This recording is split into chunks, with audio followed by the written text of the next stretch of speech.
All right, here we go. Episode 40.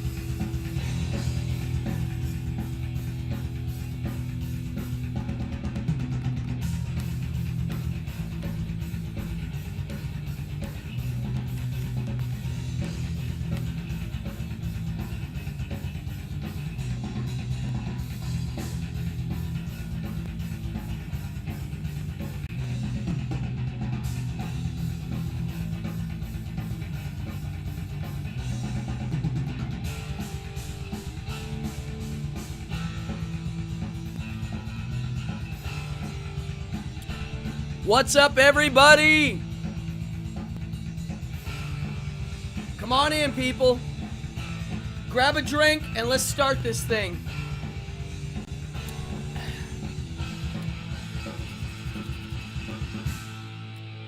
Okay. Let's switch over to Mr. Vinyl. And let's start the show. Wait, what is this? Oh, I have... Oh, what is... Oh, yeah. Okay. Folks, this is episode 40. I can't believe it. I've been doing these now since October. Is my hand pink? Yeah, I'm just checking my lighting. It's a little crazy right now. If you can hear me, let me know. If you can see me, let me know. I got Corey, William, Talon, Mama. What's up, people? Come on in. Chris J. Good evening. Come on in. Grab a drink. We're going to have a good time tonight. I was freaking out because I didn't have an episode for this Friday night. And I came up with something quick. If you're new to this channel, please hit the subscribe button and the notify. Now, check this out. You need to hit the notify button.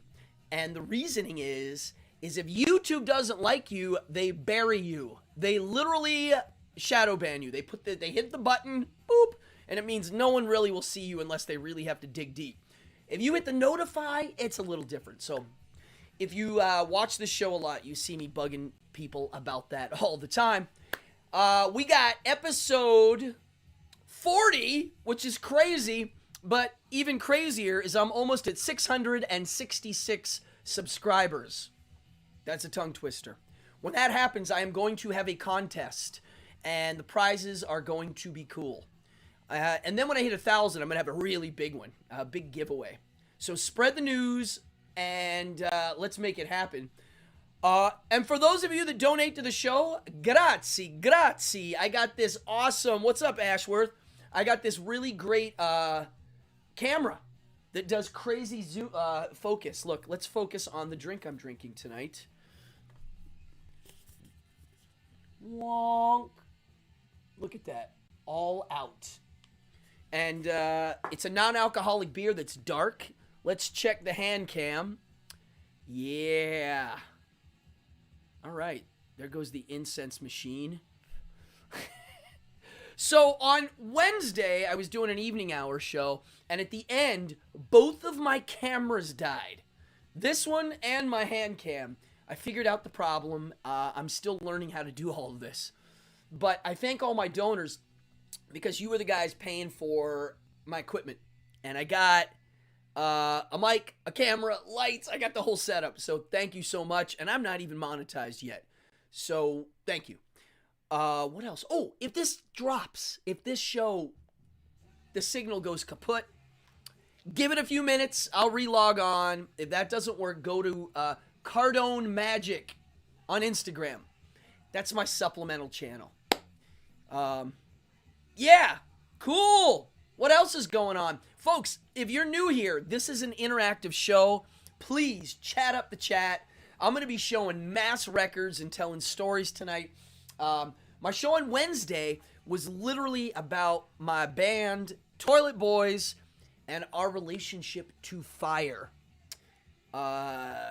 Yeah, and if you watch that episode, you will see the video of why I did a show on fire.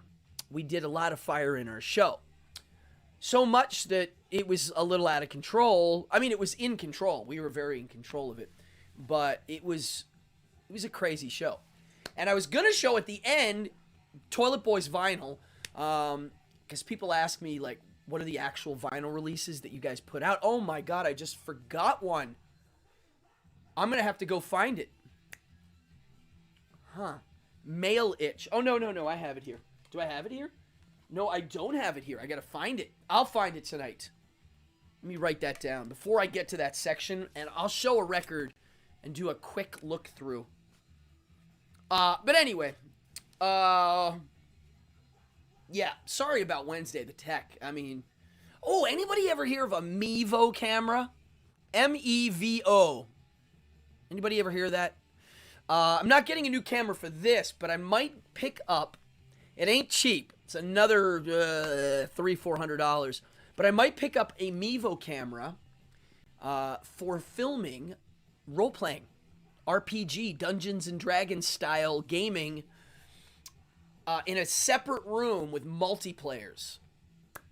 Yeah, so if anybody has experience with that, I know, William, you might know about that stuff.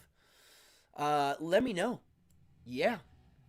What else did I want to say? I got, for the board game weirdos, I got a couple episodes coming. One is on a new game from Goblinko. The other one is on Secret Hitler, which I haven't played yet. I've read the rules. I'm ready to play it. You need 5 people. It's a 5-person game. And I do believe I'm going to do another one on role-playing. RPGs. So check it out. Thank you. Thank you, William. Yeah, give it a look at. I know you know tech way better than anybody. And you might have some insight.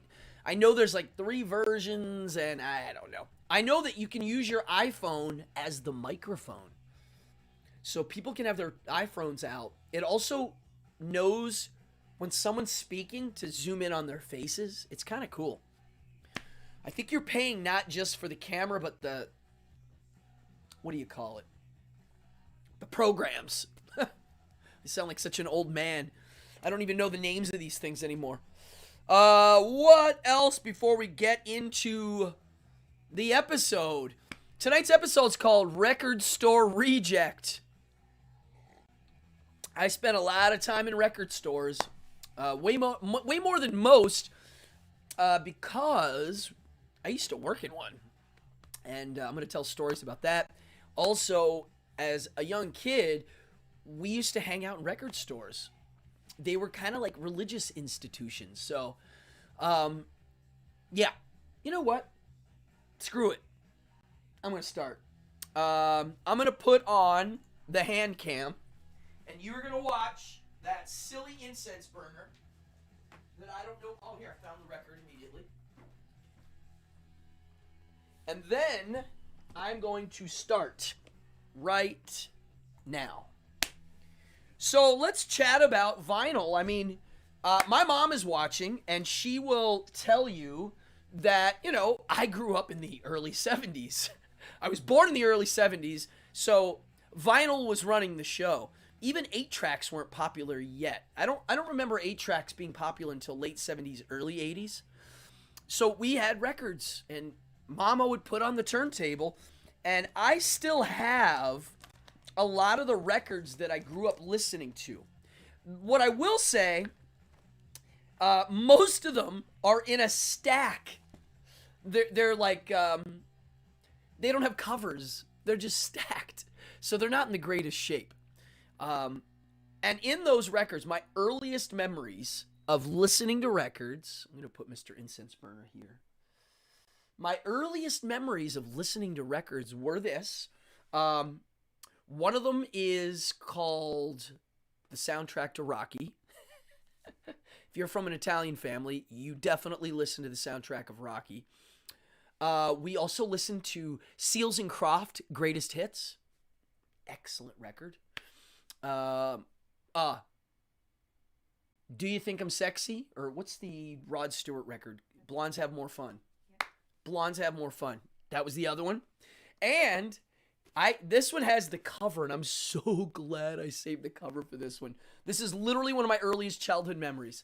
The Happy Moog. This is a Moog synthesizer record. The cover just blew my mind when I was a little kid. And I would listen to this over and over again. And when I got to be a little older, it became the soundtrack to my magic shows that I would do for my stuffed animals. This was it. Fran, you remember this record? And right there is a picture of the Moog synthesizer. I would stare at that picture and just marveled at like how crazy it actually looks. I mean, there's a keyboard, but look at that. There's a million bells and whistles on this thing. Yeah, the Happy Moog. So let me see here. I think I will, let me see here. I'm wondering if this will trigger. No, this won't trigger the, whatchamacallit. The sensor. Yeah, let me see what this is. So I'm going to put this on.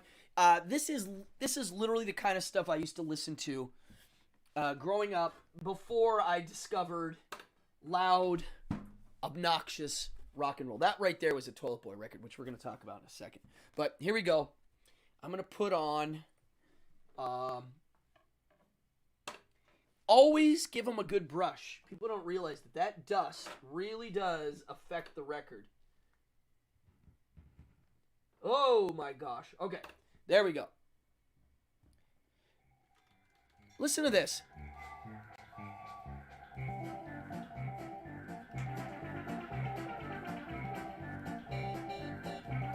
I love this.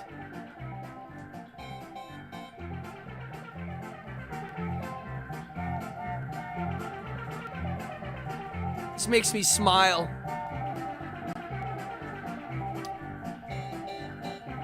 All right, here's a good part right here.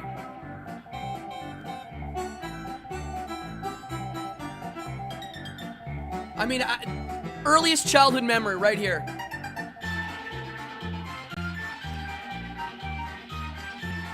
Simply, yeah. So that's one right there. So that's literally like when I think about growing up and listening to records, those were the ones that early memories. The house that I first was born and raised in, I remember listening to these records. Now, let's move a little, now I'm a little older. I'm hanging out with my sister and my aunt. I don't know if my sister's watching this tonight, but I would go to Grandma Helen's house, and this is some of my other earliest memories. Steve Martin comedy records, especially this one. And this is one right here. And then here you go. How about this? Folks, seriously. Okay, I mean, dude, this record here, I think it's the best-selling soundtrack of all time. I think number 2 is Pulp Fiction, and this is number 1. A little fact most people don't know. There's a song on Pulp Fiction soundtrack called Bullwinkle and Rocky. It's one of the surf rock tunes. That is actually Toilet Boy Guy. That's his father. His dad was in a band, and people, they were kind of unknown. I mean, they're called the Centurions, and his dad was the guitar player, and they were an unknown band, and they got picked to be on the soundtrack, and I think they did pretty well. That record sold millions. So yeah, Saturday Night Fever, Rocky. I just remember we played them and we danced around the house. I mean, the thing about vinyl, I was talking to a buddy today about, it's not only a superior sound quality, you get this large piece of artwork. I mean, it's huge. And then you get this on some of them, the gatefolds. It has a few purposes. It's art and it's music. It's a few things. Now, let's fast forward. I'm trying to do these in a weird, like, the order of these records might get a little weird. Okay? So, pardon the weird here. Oh, yeah. Let's stay in the disco. Anybody have a favorite disco record? Where do you see this? So, of course, we have the Village People. And I've always been a major fan. Even when I was a kid, they were like superheroes. I didn't get the gay references to these songs as a kid. To me, they were just cool-looking dudes dressed up in crazy costumes. And here's their first record, which is kind of an amazing cover. And then this one, of course. But now we're going to get to my favorite Village People record, which most of you have never seen before. And wait, where the hell is it? I have to find it. Not only have most of you never seen this. Oh my God, where is it? Hold on. This is going to be... I have so many records out here. I don't even know. Oh, here we go.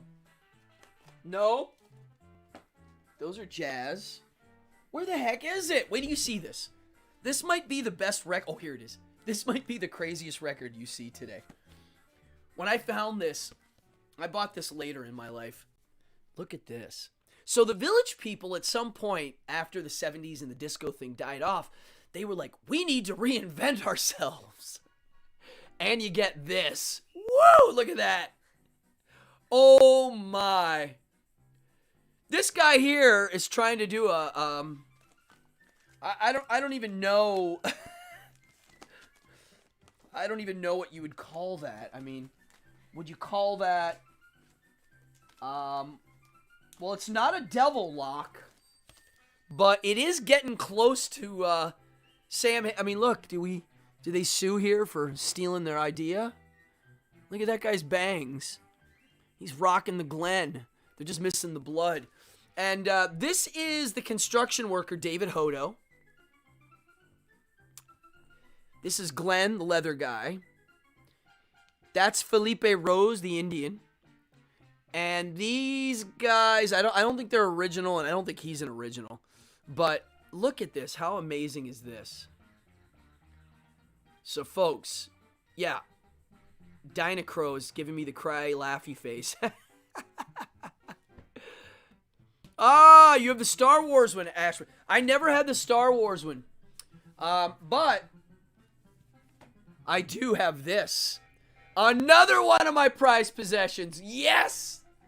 Folks, so when I think about the first record I ever bought, like went into a store and bought, it was the 45 of We Will Rock You and We Are the Champions.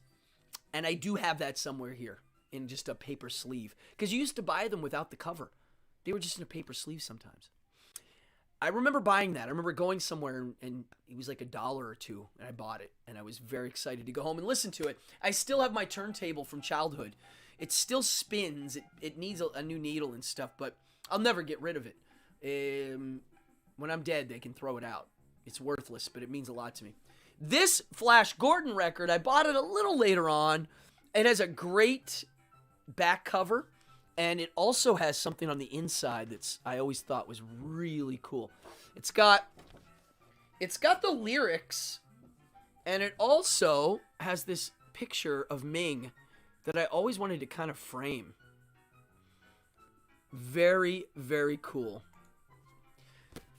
So, yeah, you know, I one day we'll do an episode. I was not a Star Wars fanatic when I was a kid.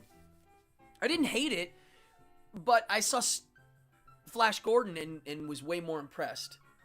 So, all right, hold on here. I have a lot of records here. So, another early childhood memory. So I got Grandma Helen. She's got my Aunt Edie, and they had a lot of disco records and Perry Como and Johnny Mathis records. But my Nana and Pap, Fran, her parents, they were a little older, and they listened to some older stuff. They listened to Italian records, and I had a granddad, Frank Lardieri, who had really great tastes, and he introduced me to Elvis and Magic Tricks and a lot of stuff that actually influenced me. And so he would listen to Ella and Louis Armstrong and Ella Fitzgerald records, right? And at their house, they had a record that, again, probably one of the most influential records ever. Oh, you do, William. All right, so we have a lot of the same kind of stuff. Here's one. Here's an Italian sing-along that we definitely listened to. We had a lot of Italian records, and even though I was born in a very small town of Altoona, Pennsylvania, we had a huge Italian population. We even had an Italian radio station, and the host, his name was Jerry Rizaldi. Can't believe I remember all this. Jerry Rizaldi. So at my Nana's house, there's a record that I listen to more than basically any record I own, besides the Ramones records. And here it is. Bam. If you watch episode 2 or 3 of Behind the Devil's Curtain, I talk a lot about this record. This is how I got my start in the ventriloquist thing. It's literally that record. It says instant ventriloquism, which is one side of this record is the guy giving you the dummies lines, and you just pull the string and follow along with the record, right? That's why it's instant, but that's not the good part. This is the record. Where is it? Oh yeah, here. Ventriloquism for the Beginner, the small print. That right there is what got me in. And the record itself is a really well-produced record. The script that he's using to teach ventriloquism is fantastic. And it's not a valuable record. You can find these. What is valuable is the sequel. This is impossible to find. Good luck finding it. It not only has more lessons in ventriloquism from Jimmy Nelson, it also features a live performance on recording. Very cool. Very cool. So, these are from my Nana's house. They listened to a lot of Elvis. We weren't really Beatles fans when I was a kid. We were more into Elvis. Yeah. So, fast forward now. So, it's early 80s. I'm a little older. I'm starting to shape my own tastes in music. And heavy metal was starting to get huge. And it was like the punk rock stuff in the 70s and the metal stuff in the 70s. I didn't see it. Why? Because I didn't have an older brother at home. Or a metalhead sister, for that matter. I didn't have that.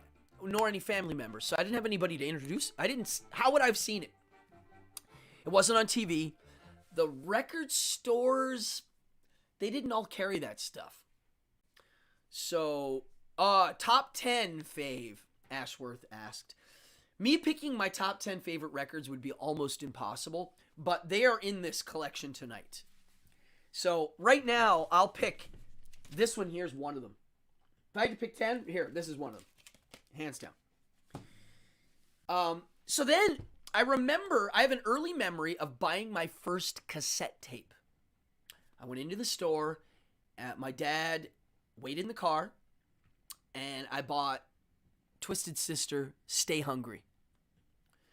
And I remember when the tapes started showing up. There was more and more and more, and the record section was getting smaller and smaller.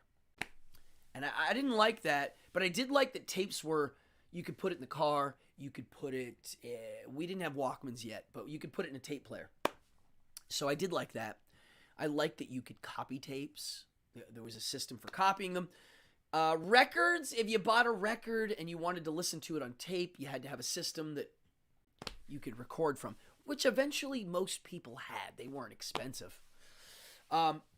So, yeah, William's right.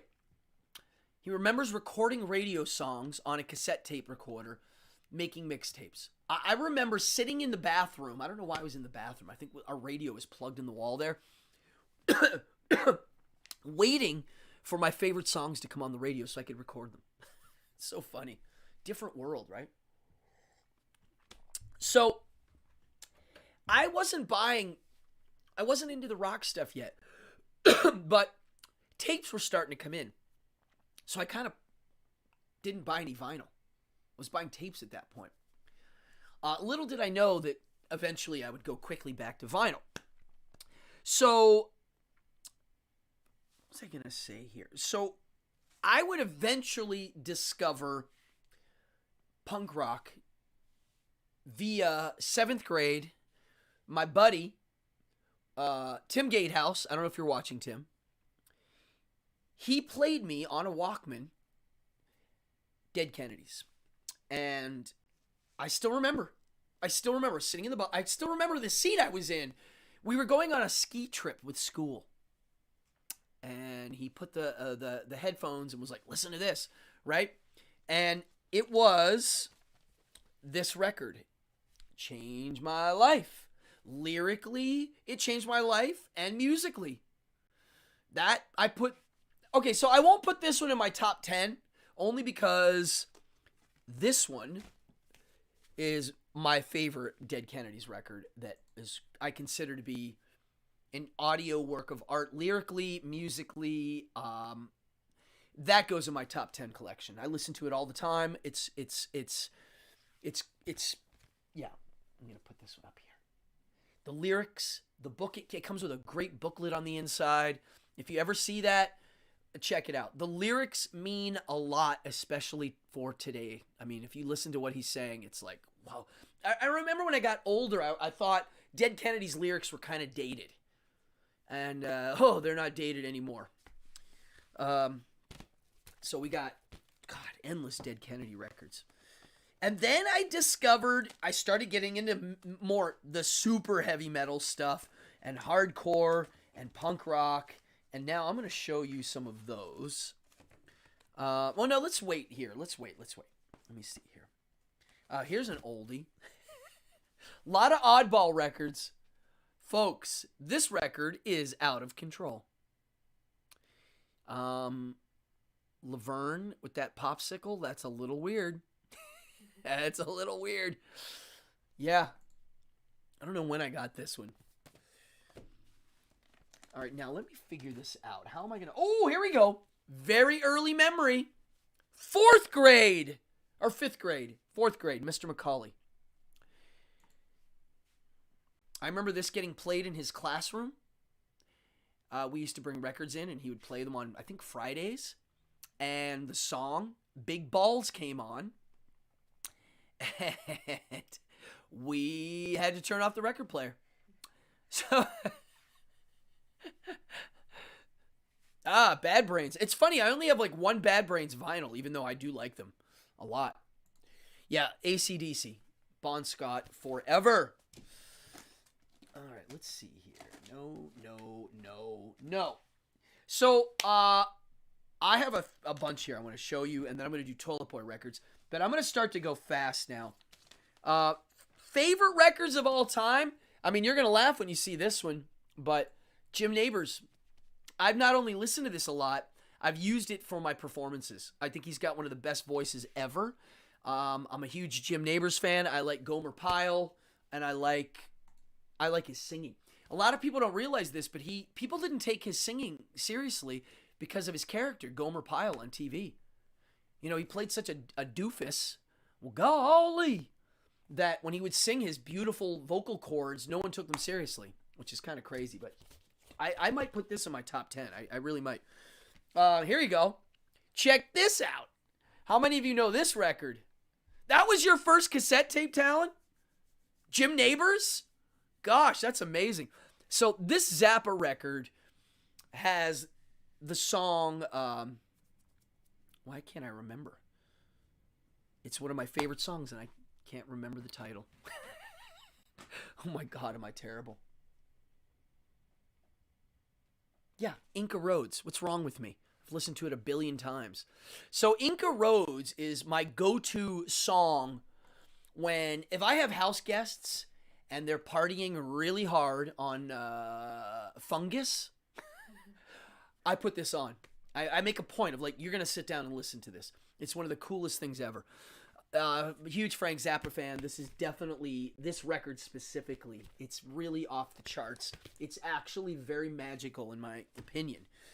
Also, another big one, very popular record, Hot Rats, Frank Zappa. This here, Paranoid, obviously, Black Sabbath. I mean, many nights listening to this. Here's a really weird, this is not my top 10. I bought this on tour in Canada. I think I bought it in London, Ontario, Canada. I bought it because it's a record and the dude's clearly a burn victim with his eyebrows glued on. I'm not kidding. One of his eyebrows is glued on. You can see the glue and it's falling off. I had to buy this. I like odd records, and it's called Feeling Good. And he looks like he's feeling good. And I like the suit. So, yeah. That's the kind of records I would look for. I like the weird ones. Another early record. Forgot about this. My granddad turned me on to OTR, Old Time Radio. And this is a must. I mean, it's a historic album. I do believe a couple people died because of this broadcast. There was a couple suicides. They thought it was real. Sounds like an alien invasion. My other passion in my childhood was I spent a lot of time alone. Performing to stuffed animals. I'd set them up and do shows, and I would perform. And I also really liked making my bedroom into a haunted house of sorts. So I was always looking for haunted house records, and I have a pretty large collection of these kind of records. And they're just records designed for atmosphere. They're just like you play it and you make a haunted house. I don't even need to show these all, but I have a lot of these sound effect horror albums. They all have really good covers. And here's one that's pretty valuable. This one, you'll never find this one. It's a Zachary Monster Mash album with really great art of Zachary. So if you're a Monster Host fan, like, the vampire types, that is definitely a collectible. Not my top 10. All right, here we go. Let's get to some meat. Okay?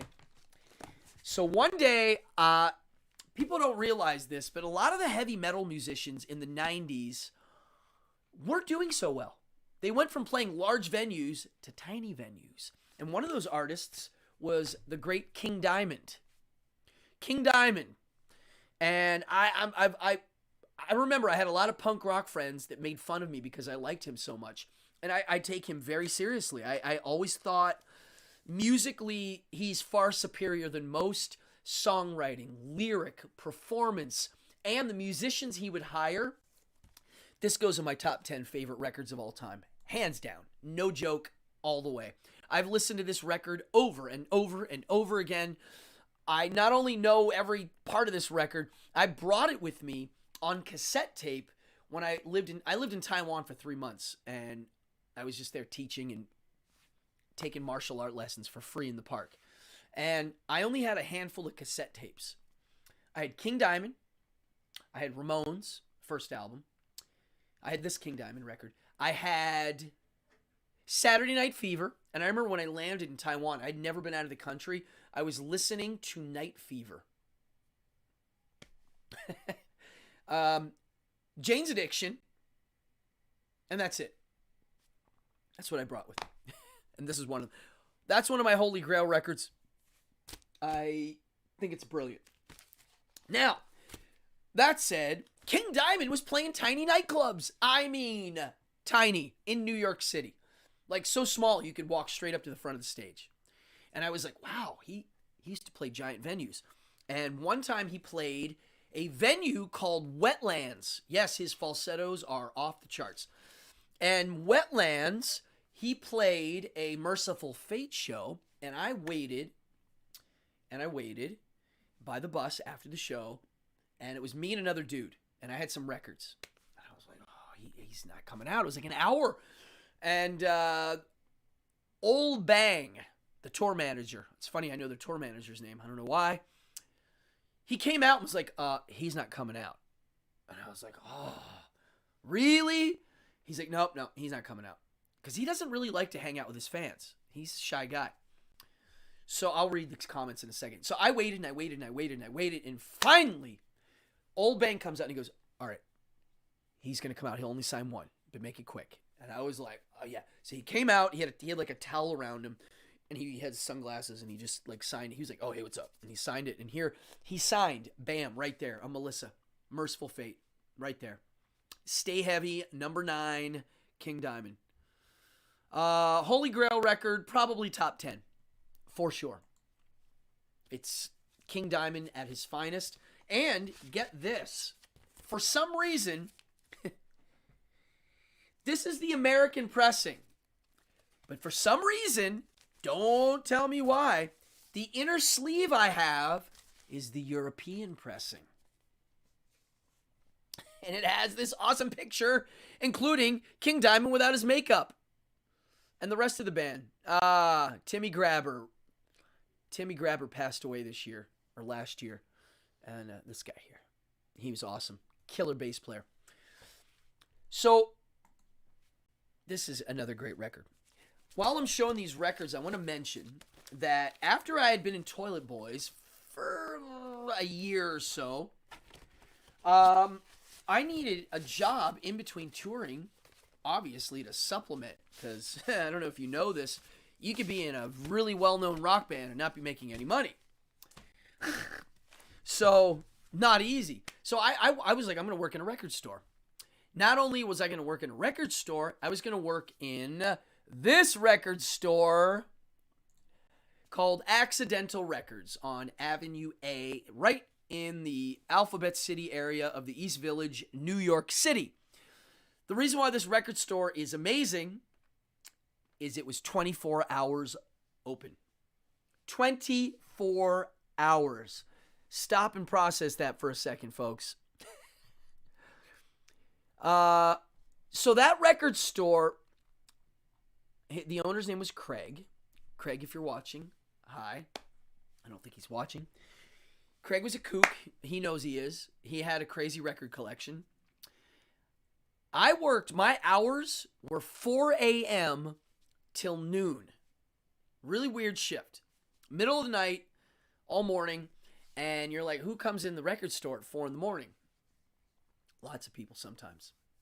I would be buying records all night and CDs, no tapes, CDs and records. I would be buying them off of a few types. One were the people that worked for all the record labels. They all would go in. Every record label has an office where they have CDs for, giveaways, promo. So they would steal them and then come sell them to me. They did it all the time. So if you work for a record label, yeah, like they would just show up and be like, here you go. And I would pay, some of them were, like if they were new, I would pay a lot of money for them because the resale was great. We sold new CDs all the time. And then we would also deal with a lot of junkies who had stolen goods, stolen records, desperate people trying to sell their record collections. Every day, people came in with Meet the Beatles thinking it was worth thousands of dollars. And I had to tell them it was worthless. A lot of people would come in with a stack of records that would be extremely valuable. And you guessed it, I would tell them it wasn't valuable. I mean, if you bring valuable records to a record store and you don't know the value, you're going to be taken. That's just the way it goes. Trash to one, treasure to another. I would just be like, wow. And we would buy them for the store. And I got a lot of cool records. Now, the problem with the store was when you walked in, 90% of the stuff wasn't for sale. Not kidding you. Like, you'd be like, hey, I want to buy that record. I'd be like, not for sale. How about that one? Not for sale. What do you mean it's not for sale? The owner doesn't want to sell it. If the owner didn't have the record, like 2 copies, it wasn't for sale. So whenever he would get a stack, if he didn't own it, he was like, okay, cool. And it went in a box away forever. From what I heard, he did get evicted from his apartment because the floor cracked from the weight of vinyl. When I was there, I'm going to show you a picture. The store had a hoarding problem.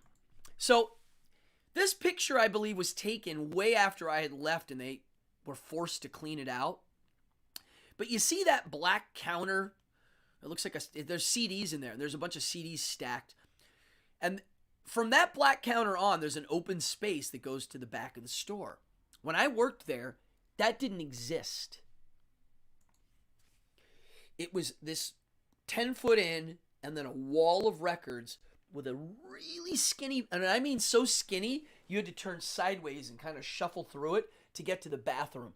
And once you were in the bathroom, it was just stacks of records around you while you were on the toilet. Okay? It was crazy. And yeah, so they eventually had to clean it. But one of the crazy things Craig would do, because when I worked, I was alone, so I only saw him at the beginning of my shift or at the end. He would come in, and we found a lot of dead mice in the store. And he would take the dead mouse, put it into a clear plastic cup from the store next door, and put a $5 sticker on it and put it in the glass counter. And he would be like, oh, watch, someone will buy it. Every time he did it, someone bought it. Every time! People would be like, oh my God, is that really a dead mouse in a cup for sale for $5? And I'd be like, and they would pay for it. So we did a lot. It was a weird store. We had an outside area. Here's one little tiny story about that place. If you were a shoplifter or that type, I can't say what happened, okay, on here, but it was not good. The other thing was, one time, all right, so check this out. When I used to work there, I used to smoke pipe tobacco like a fiend. And I used to smoke English pipe tobacco, the stinky one. And so my favorite thing to do was I'd get to work. I had a bag that I had kept my pipe tobacco and my pipe in. And my pipe was really nice. One day I'm going to do an episode on pipes. And I put it on the register on the top. There was someone working. And I'd be like, I'll be right back. I'm going to go get tea. And I would go get my favorite tea down the block. It's called Lapsang Souchong, the tea. Lapsang Souchong, very dark, smoky tea. As I'm getting my tea, I literally get this premonition someone stole my pipe.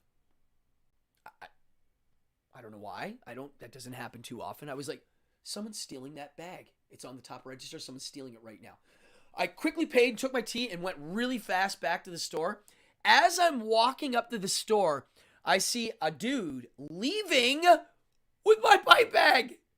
And he looks like a well-dressed dude. He's like, just leaving. And I literally was like, that's mine. And he went, oh, sorry. I didn't have time to punch him. Now in hindsight, I should have slugged him one and went back to work. But I didn't. I mean, really, he just stole it right there. And I still remember what he looks like. People are... So I got some cool records. Here's one here. Look at this. Super rare. Bam! Merciful Fates. This is their first vinyl, I believe. First, LP of sorts. Actually, it's an EP. Look at King Diamond there. Early King Diamond makeup. This one's the one that has Nuns Have No Fun, which is an amazing song title. How about this? I love that Discord Records, they would put the price. They printed the price so that record stores couldn't rip off their customers. They were that DIY tough. They're like, you can't rip off our fans. We're going to put the price on there. They were funny. I still love this record. This goes in my top 10. Easily. Top 10 favorite records of all time. Brilliant hardcore right here. Now, this is another life-changing record. Now, the record's not life-changing, but the movie is. Anybody ever see this movie? Erg, A Music War? I highly recommend it. When I'm done tonight, go watch it. Find it somewhere. I think it's free on YouTube. All it was a film of live bands. And I think it was 3 or 4 shows that they filmed, and each show had a bunch of live bands. Really well shot on film, really good sound quality. Cramps, Dead Kennedys, The Police, Perubu, Gary Newman, all these bands I never heard of at the time. When I was young, I rented a videotape, blew my mind, really opened my head up to new music, things I didn't like. Perubu, I would have never found them, This is a flawed record, though. It's not a complete soundtrack. It's missing the Dead Kennedys. It does have the Cramps, but it doesn't have some of the cool stuff on here. This... God, I don't know if I can tell the story about this record. Yes, it's signed by the Misfits. They used to do this thing when you would get records signed by them. They did it so big it like ruined the record. They would just do it they were really sloppy with it. I could tell an entire story about that record, and I can't, for reasons I can't even say. But this is a bootleg record of a Misfits live album. Terrible sound quality. Maybe one day I'll do an episode on just this record and why. Oh boy. Now, here we go. Another life-changing band on vinyl. A lot of people have never didn't own the vinyl. They just re-released this on vinyl. Right there. Guar, Scumdogs of the Universe. This one's signed by three of them. Dave, clearly. Odorous Ballsack and Beefcake signed it. Casey, no, that's not Casey Orr. That's Mike Bishop. Who else? Dave Brocky and Mike Dirks. The Refused. Yes. How do I know that name? I do know that band name. I do know them. I'm trying to think. What state is The Refused from? Where are we here? Okay, now, this is one of my top 10 favorite records of all time. I did not own this in high school on vinyl. I had it on tape, and I listened to it over and over and over again. This is the culmination of punk, rock, metal, the beginnings of grunge, which they destroy. I mean, they were pre-grunge, these guys. These guys blew my mind. They were everything I wanted. I wanted loud, fast, furious, violent lyrics. I wanted horror themes. They did a little bit of politics, and all in a thrash, punk rock, metal vibe. Blaine or Alex, if you're watching this, I don't think you are, but I do follow you, and you jump into my stuff occasionally. This is top easily top 10 favorite records of all time. Martha's Maddest Stories, or Martha Splatterhead's Maddest Stories. Beautiful artwork. I discovered these guys through Fangoria magazine. Yes, in a horror mag. All right, now let's get down to some nitty gritty here. This is a funny story. So this band here, Lunatics, crazy stories about them. I was a fan in college. You know, I was like, my friends were like, there's a band.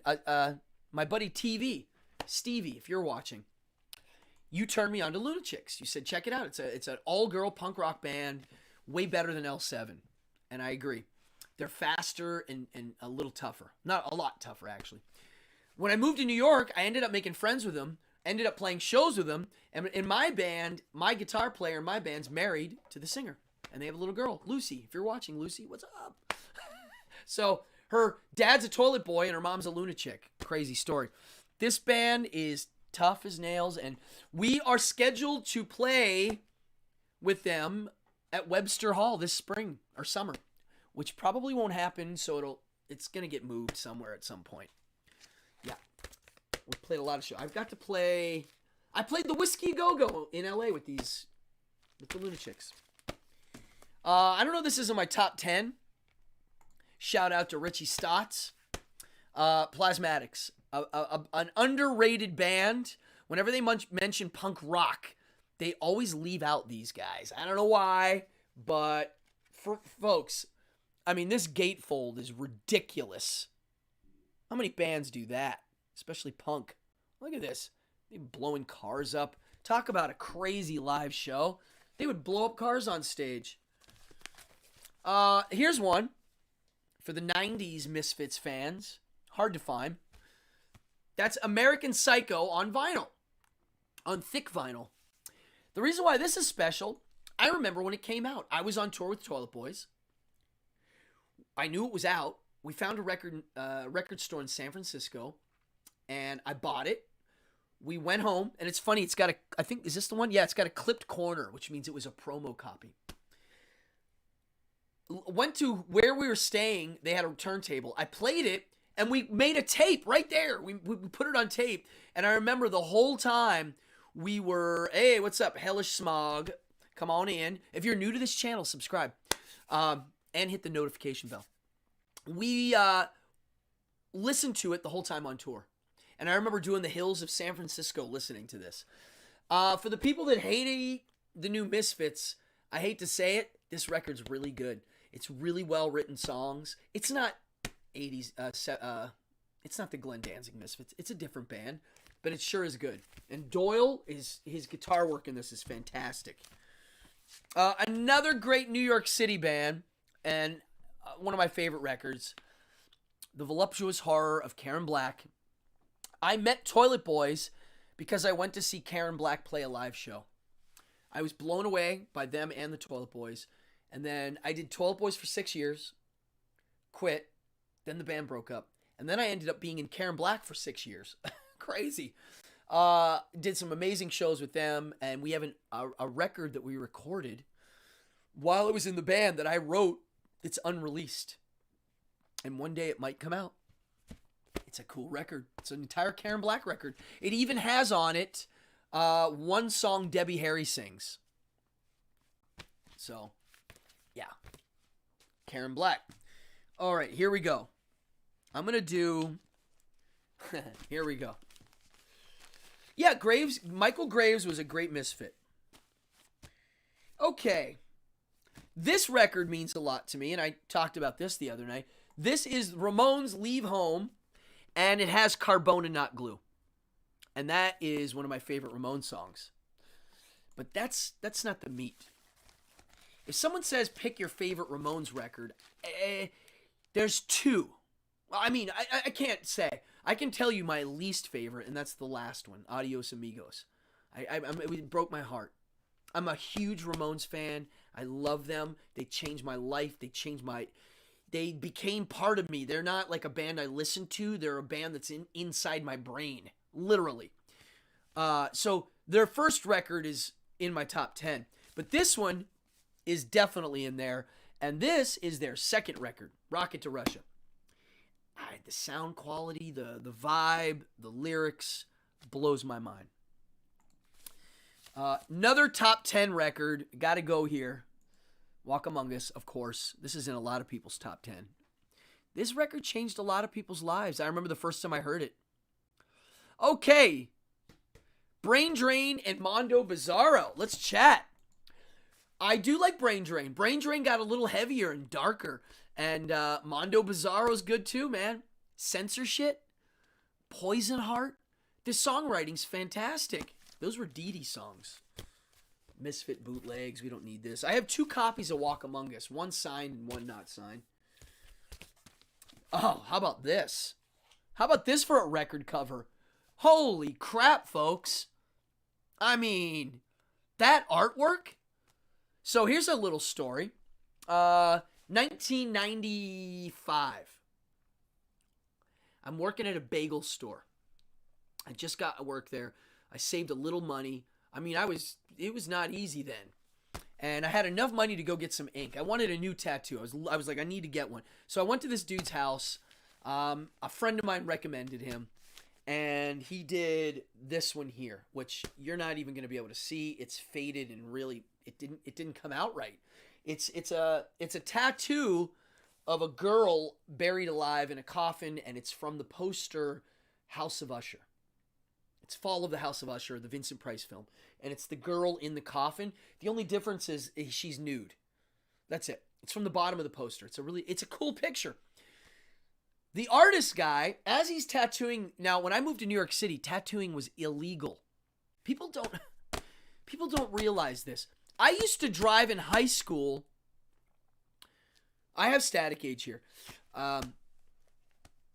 We used to drive 2 to 3 to 4 to 5 hours to buy records.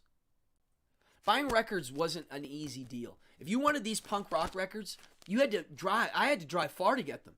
It was an effort, a big effort. And getting tattooed in New York City, big effort. People take this stuff for granted now. To be a rock and roller and to be a punk rocker was a commitment. It was a lifestyle and a commitment. It wasn't like just putting on a t-shirt. It was everything. It's your DNA. And like getting a tattoo in New York, it was illegal. You had to go to like people's houses and stuff. There was a couple parlors that somehow paid the cops off, I think, like Fly-Right. So this guy, as he's tattooing me, I look up on the wall, and this is on the wall, this painting. And I'm like, wow, that's amazing. And he's like, yeah, you like that? And I'm like, yeah. And he goes, that's the original. What? Oh my God, you're the artist. It's Mark Rude. It's Mad Mark Rude. That was him. I was in his house and he was tattooing me. I got a weird vibe that day. I think he was a little messed up. I don't know. I could have been wrong. The tattoo was not good. It didn't go in deep enough. It healed weird. It was weird. I'll never change it. I like this. Static Age. So that record was supposed to come out in the 70s and didn't come out until late 90s, early 2000s. It's kind of cool. Look up the history of that record. It was supposed to come out in 95 and then it didn't even come out until, but it was recorded in the late 70s. Some of those tracks got included on the record Beware. All right, now here's one. This is my favorite live Ramones record, believe it or not. Signed by 4 of them. Actually, this is the only Ramones record they all signed.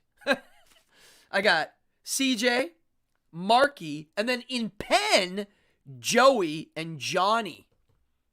I remember when I got them to sign that, they had pens, and dude, again, I like this record because it reminds me of what they sounded like the first time I saw them. It was like super fast and furious and just out of control. And the back cover looks like this. It's a really cool picture. And I remember this image of them, what it looked like live when I saw them. All right, now we're getting to my nitty-gritty record here. If I had to pick my favorite record that I own, that I've listened to the most, that changed my life, I'm going to show it to you now. Fallon. There we go. Here we go. Fallon. Yeah. Yeah. You're right. Taking the bus to the city to get records. Yeah. It was like a pilgrimage.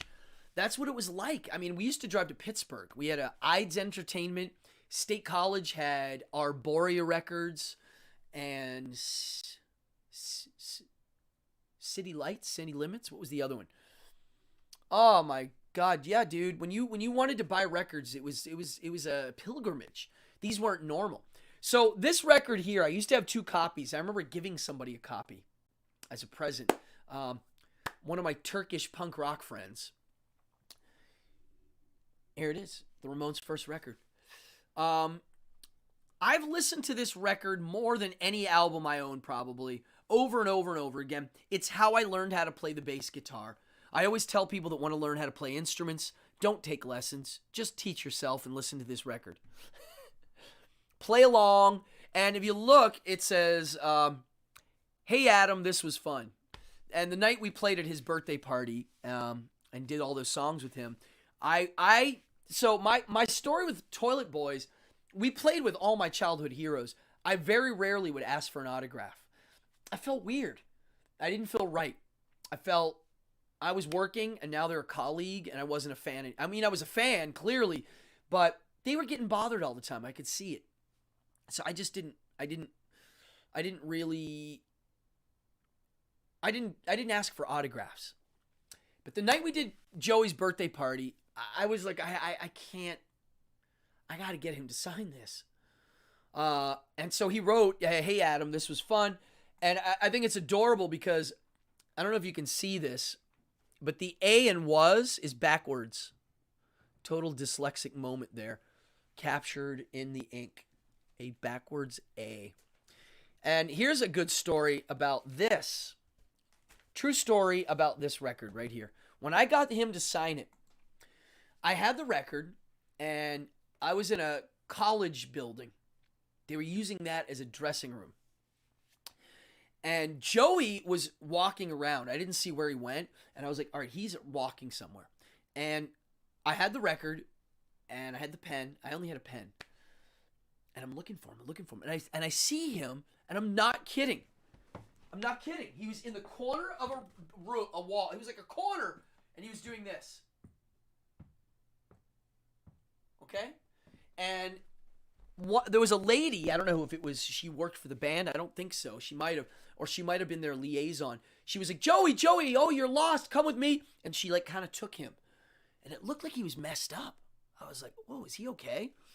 And he signed it with the pen eventually. I kind of was like, hey, and he just quickly signed it. Yeah, that was a weird story. And Johnny, that night, when he signed this record, he looked at me and he went, hold on. He opened up his wallet and he took out a guitar pick and he gave it to me. And it's the kind, he used these kinds here. Someone taught me a trick to do this, to get the focus. Yeah. It's like the big square one. So that guitar, that Ramones guitar pick, it just said Ramones on it. It didn't say Johnny. I used at my first Toilet Boys show. And I lost it after the show. But I thought of it as a sacrifice. I didn't care. I was like, that's the sacrifice.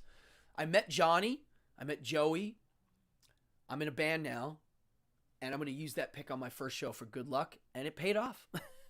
All right, so it's 9. It's Friday. I ain't done. Oh, my sister's in here. What up, sister? Hi, sister. Oakland. What's the store in Oakland?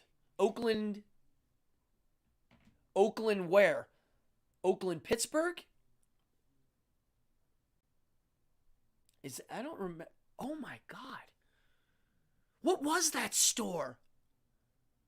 Was that the store that sold occult stuff? It's like you're freaking me out now because I remember that name from something. Tell me. This is interesting. So, when I joined Toilet Boys, this was our first record I got to do. So the CD came out first, but our first vinyl. And for me, you weren't a band unless you actually had a piece of vinyl, right? This was our first one. Male Itch. Oh, yeah, Oakland. Okay. Yes, I do remember that store, Fallon. Yes. You know what I bought there? What? Tell me more about it, because I'm having weird flashbacks. I think I bought a chalice there. Yes. Fallon, stay here. Let me put this record in. So I'm going to show you what I bought there. If I remember correctly, I do remember this store. I bought something that I'm going to show you. So this cover this is Male Itch. This is a 10-inch. And this was my favorite song on here, Dream Action. Fallon, let me show you. I bought something there. I can't believe you brought that up. I bought this. I have had this for a long time. This chalice. Yeah, this is from that store. Small world. So Male Itch was my first vinyl. I look like I'm 12 years old here. It's crazy. Clear vinyl. We also had a Motorhead cover on here called Vibrator. If you like Motorhead. We were, I think at the time, people just thought of us as gay hardcore. They were like, that's a gay hardcore punk rock band.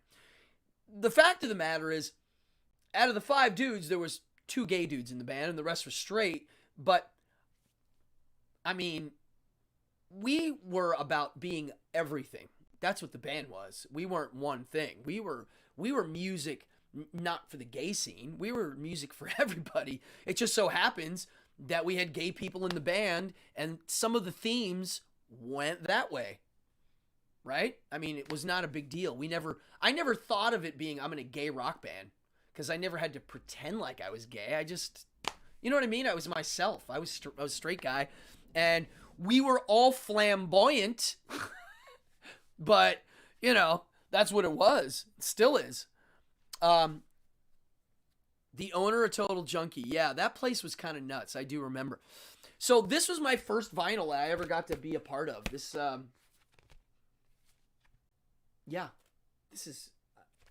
love this. And then we did these. We did Picture Disc 7 inches. And this, Go to Hell. Look at that. That came out great. That picture, I remember when we took that picture. And then this picture, I posted on my Instagram the other day, the original photo that we used for that. And yay, Fred Soul's Incense, Talon.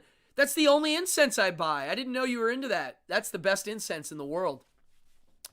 Look at the names of the songs. Hard and Be a Man. Yeah, being gay is punk rock. Well, especially the way the gay dudes in my band were gay. I mean, they were tough, you know. And then we did this. It's funny, I actually like this song, Broken Home. This is Broken Home. We did this. So they were like kind of like a set. I remember this photo, the band minus Guy went to Kmart to do a Kmart family photo. We all dressed nice, took that family portrait. We got sued because of these records. For some reason, one of these songs got put on a CD in England, and we got in trouble for it for some reason. And the jerk that owns Devil Doll Records sued us. So that's that. But these are cool if you can find them. I don't see these around too often. And then after we did these, we did this. And this picture disc is a full-sized 12-inch record.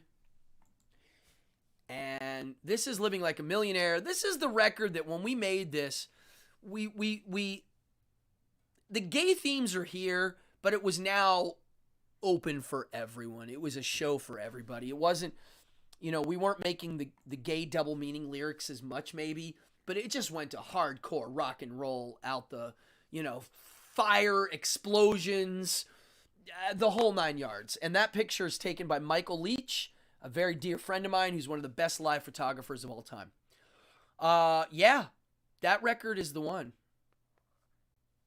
Oh, you were 18 when you first listened to Toilet Boys. Wow. Yeah, I've met a lot of people that said they ran away they skipped school to go see us. That's cool.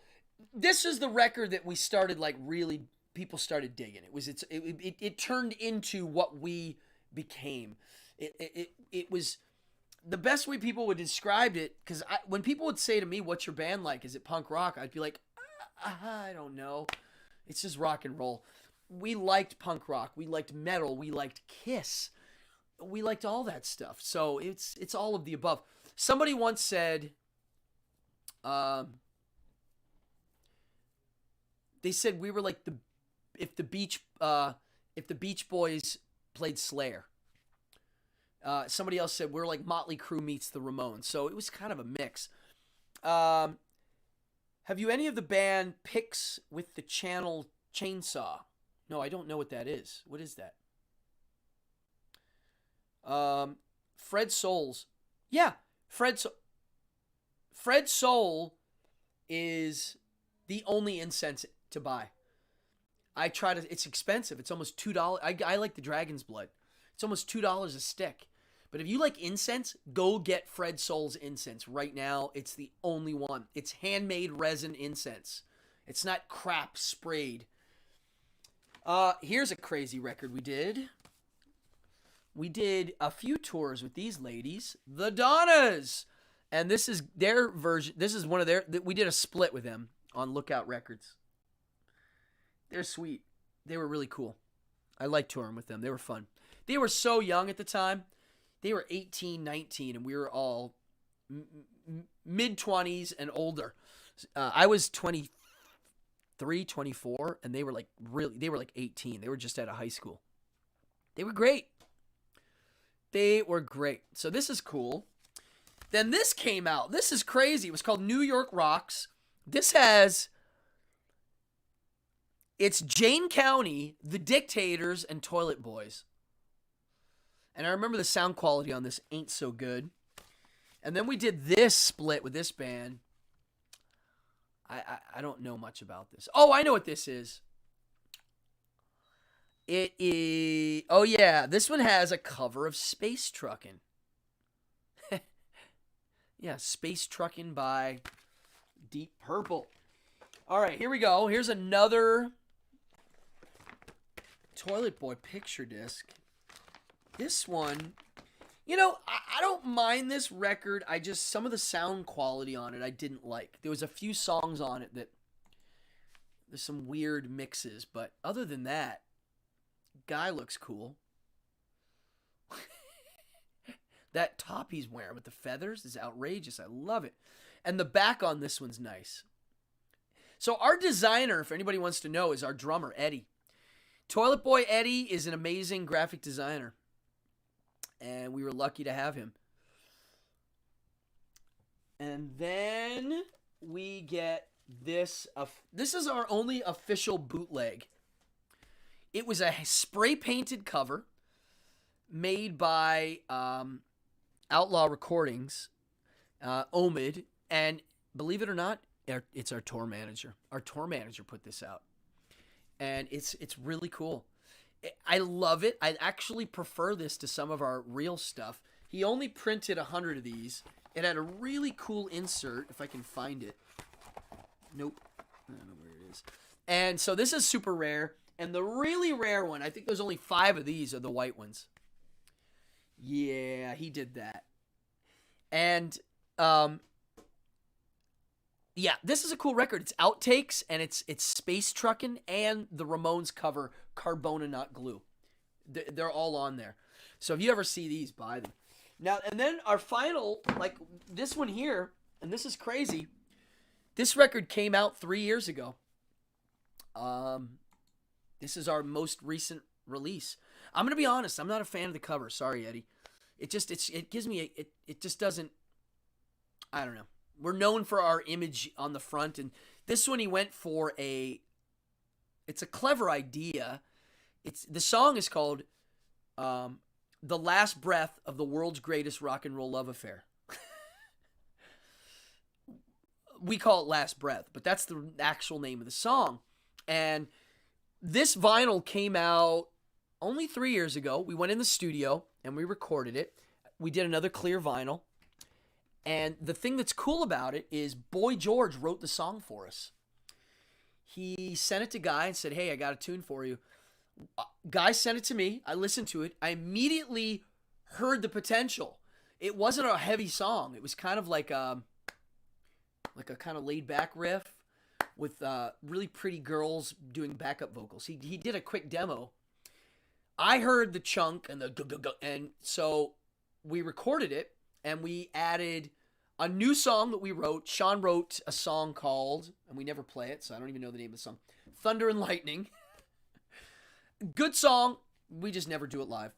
And another cover of Born to Be Bad by the Runaways that's on another compilation. The crazy thing is we got Boy George to sing on the song. He was in town when we were recording it, and I don't think that was planned. I do think that was a weird coinky-dink. And we were like, yo, want to come sing? So I got to hang out with him while we did. It was amazing. I've met him a few times at Squeezebox and, just, hey, what's up? But I didn't really get to chill. And, getting to do that with him and do backup vocals and sing harmony to his parts and, I was like, wow, this is fun. And this is after the fact. This is, only 3 years ago. So it just makes me chuckle that we still are able to pull it off. I love it. It's so cool. Yes, Fallon. Fred Soul Incense lasts longer. I'm telling you, go buy Fred Soul Incense. We're all telling you. If you buy incense, don't buy any more of the junk. This record, I do like it. I think it's cool. I do believe Cargo UK Livewire put this out from England, and we had a relationship with them in the past. They put out a full-length CD in Europe for us called Come and Get It. I actually like that record, Come and Get It. And that's Cargo UK. So they put this out, and we did get to play these songs live. We played the Boy George song live, and I love it. Look it up. It's called Last Breath. If you go on YouTube and do Toilet Boys Last Breath, check it out. It's a killer song. It's like a breakup song. Love it. Written by Boy George. Yeah. Wow. What a long, chatty episode. My God. What studio did you guys record at? Excellent question. So many, I can't remember them all. At least 15 different studios. The ones that I do remember, Sigma Sound in Philadelphia. They had one of the world's largest animated boards. Also, a lot of great records came out of there. Some David Bowie stuff, and I think even AC/DC did some stuff in there.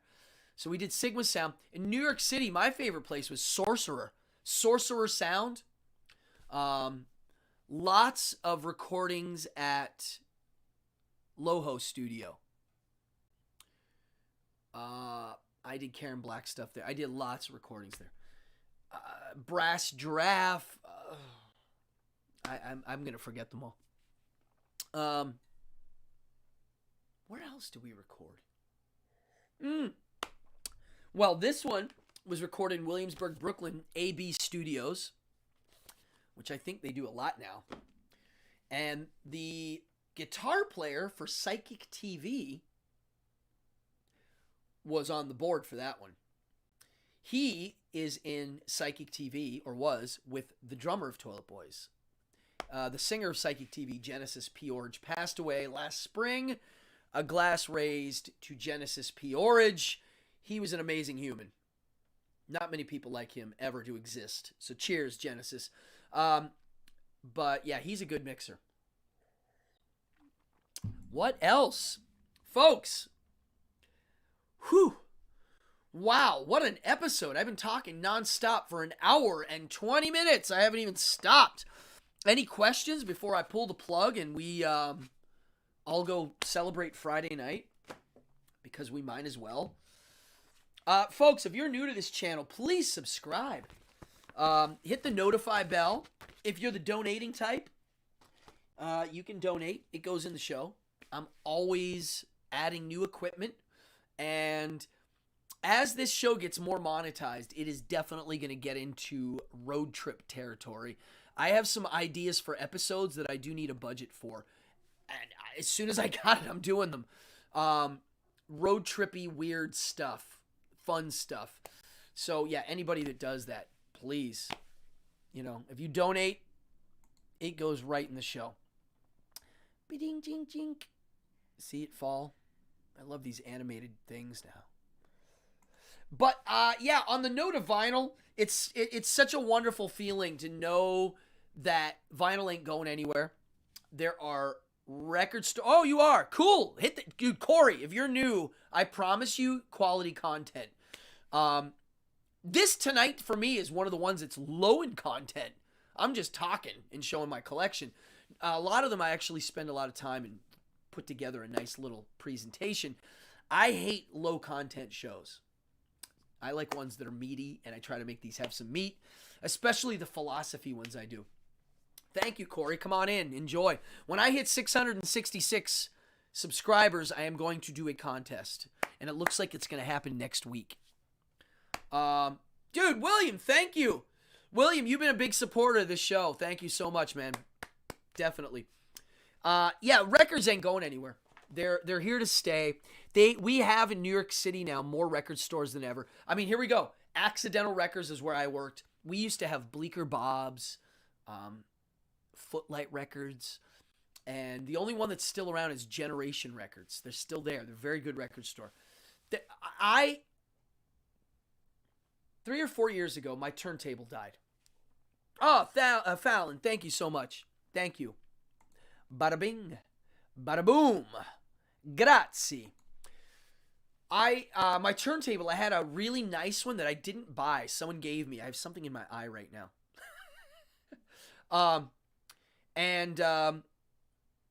It was a laser guided needle. Like the needle was in the lid, and when you shut it, it came down and would go across on the lid. It was on a robotic thing on the top. So you could put the record on and go, I want to hear track number 4. And the thing would just go to 4 and go down. It kind of sucked. It took forever. If you wanted to listen to a song on groove 4, you had to sit there and wait for the thing to move over. You couldn't just put it down. When that turntable died, I threw it out. And I was like, I need to get a turntable now, a good one. I wanted one that would last me for the rest of my life. So I bought the Audio-Technica, I don't know, it's a direct drive. I can't stand belt-driven turntables. If any of you listen to vinyl, if you get a real direct drive turntable, you will notice the difference in a second. You'll be like, wow, I can stop it on a dime, start it on a dime. It's got perfect pitch in the whole thing. I got this killer turntable. It took me a while to learn how to use it. I'm gonna be honest. They're a little more nuanced because they're for DJs. And I went to a store that only sold turntables. Amazing. That did not exist when I was... Well, it existed 40 years ago. Just a record store that just sold turntables. J&R Music World in Lower Manhattan had a record section where they sold turntable gear. But now we have real ones. So, hail to the vinyl. I raise a glass to vinyl. Cheers. Don't go anywhere. We don't need flexi discs anymore, but we do need vinyl. Flexi discs were those vinyls that came in magazines. They were like the plastic ones in the magazine that you'd pop out. I also have cardboard ones from Mad Magazine. Crazy. I have a record from the back of a Fruit Loop. I'm going to show it before I go. Hey, someone just tipped again. Thank you, guys. This means a lot to me, really. While you watch those tips fall, I'm going to show you a couple really weird records. Let's see if I can get them fast enough. Probably not, but let's see. Oh, shit balls. Sorry. Just dropped an incense burner. Okay, here we go. Quickly. Thank you, everybody. To vinyl. I have a couple vinyl records. Okay, here we go. Ooh, look at this. This is from a Mad Magazine. It's made out of cardboard. That's the actual record. It's a graduation skit. Here's one from a Superpowers. This is a Superpowers toy. Wait, I have some really crazy ones. Oh, here we go. This was on the back of a cereal box. I'm not kidding you. You punched it out. It was a punch out. It's a Fruit Loops. Yeah, from the early 80s.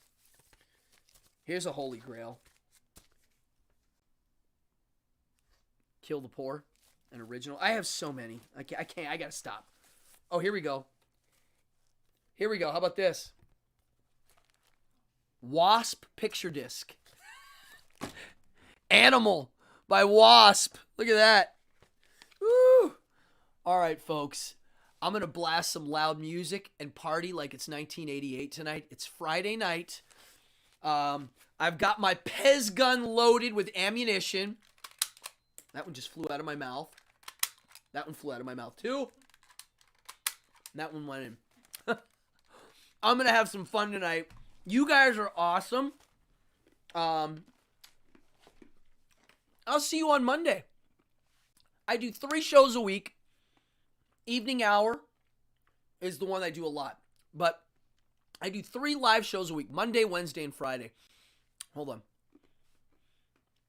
And it's either going to be evening hour or it's going to be Magic Method, Behind the Devil's Curtain, or Boardgasm.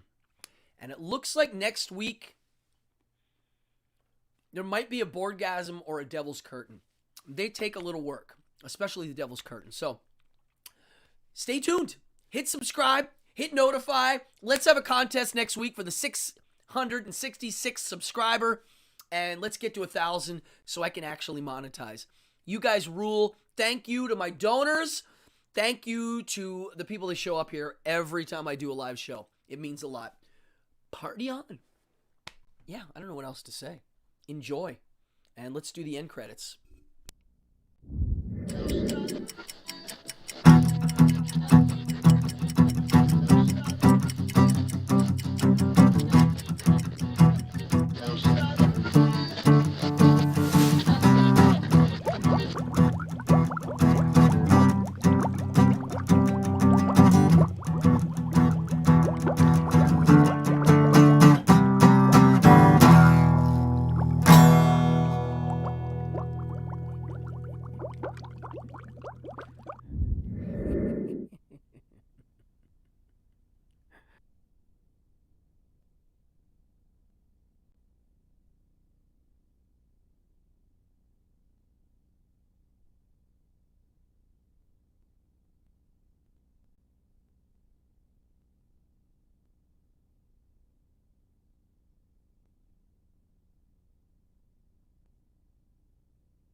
get it ready.